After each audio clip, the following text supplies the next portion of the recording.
I want to talk to you about standing by your brand. So, a great brand name is among the most powerful forces in business, right? Satisfied customers can be your loyal and repeat customers, and they can serve as brand advocates and also attract new clients to your business, right? Word of mouth is huge nowadays. So, what happens when you have a bad review of your business or your product? What happens when you, the customer, has a bad experience? All right, so little story here. I won't say the name of the company right now, but all right, so this week, here's my experience, little story. So first, we went to a store and we had just bought a house closer to the grandbaby, and we went to a store and was looking for some furniture. As soon as you walk in, the person like hopped on us, and I was immediately overwhelmed. I'm ADHD anyway, so I'm like, ooh, shiny, ooh, couch, ooh, dining room anyway. And then this person comes up and is like, hey, you want our VIP program and all of this? So, okay, no problem. We walk in, we're talking to her. She's very nice.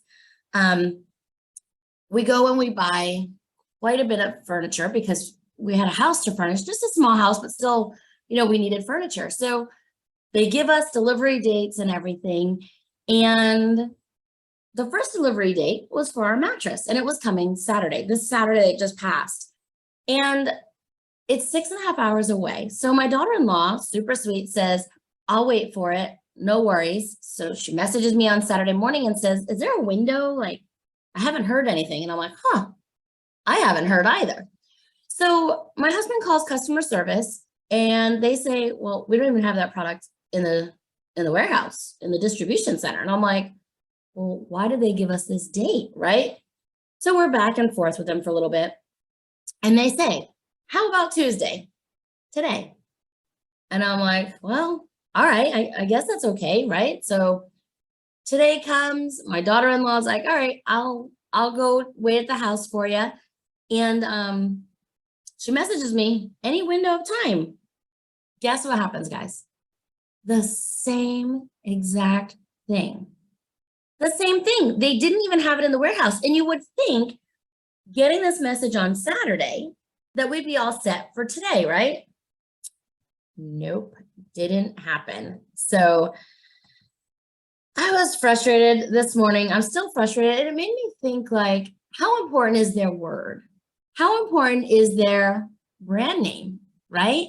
If I was to come on here and talk bad about this brand, some of you are still going to go. Some of my subscribers may still, you've heard of it before. Maybe other people have had good experiences, but some might not, right? So we spent, I'm just going to tell you, $11,000, and it's supposed to be 3 deliveries.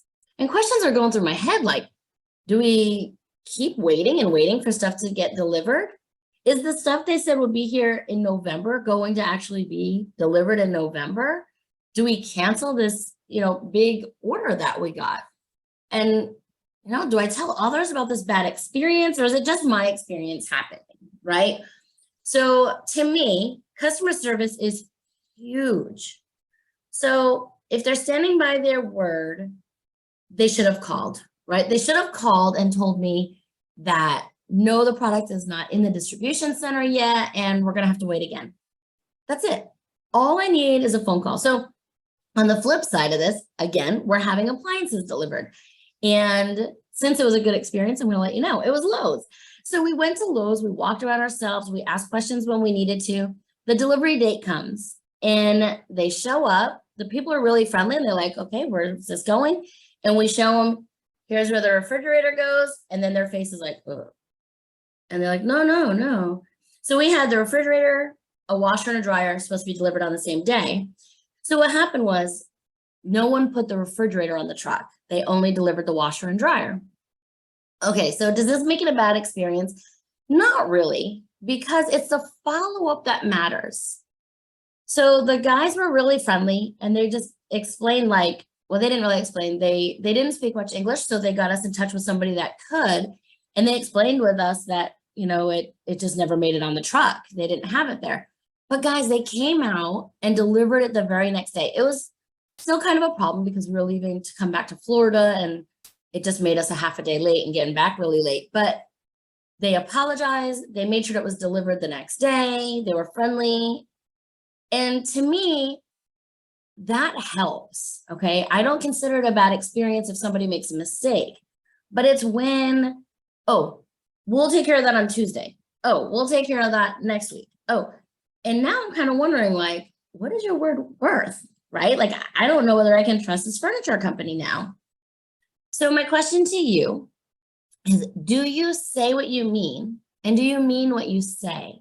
Right? Not just about delivery dates, but people want to know that they can trust you. Most companies have like a catchy phrase that defines what they stand for in one brief phrase. So we're all familiar with several popular company slogans, and I found a list of a bunch of them, but one that really stood out was "When you care enough to send the very best." And it's a Hallmark saying, right? It's their slogan. Slogans are designed to not only let people know what you stand for, it's also an assurance of quality and care.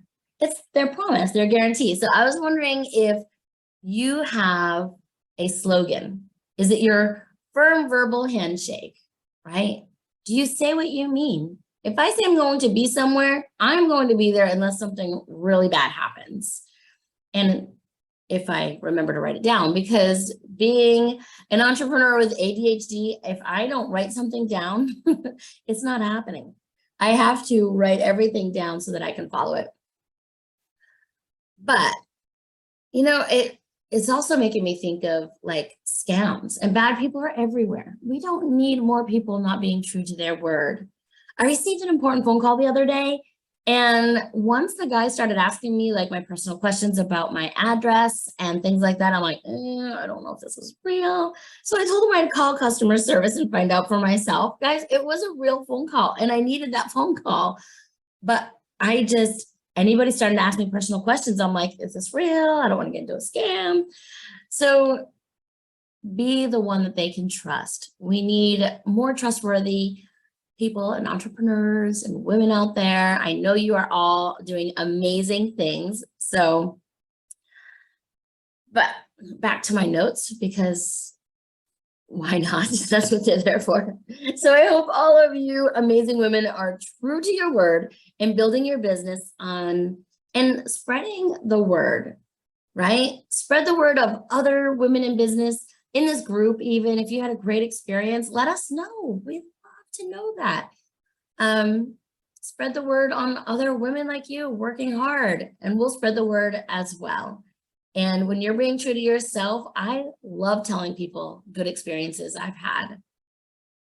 So that's about all. I just wanted to say good luck. Keep pushing forward. I'm here cheering you on, and wanted to remind you to say what you mean and mean what you say. All right, everyone. Thanks for listening to my story, and I will see you all next week, same time, same place.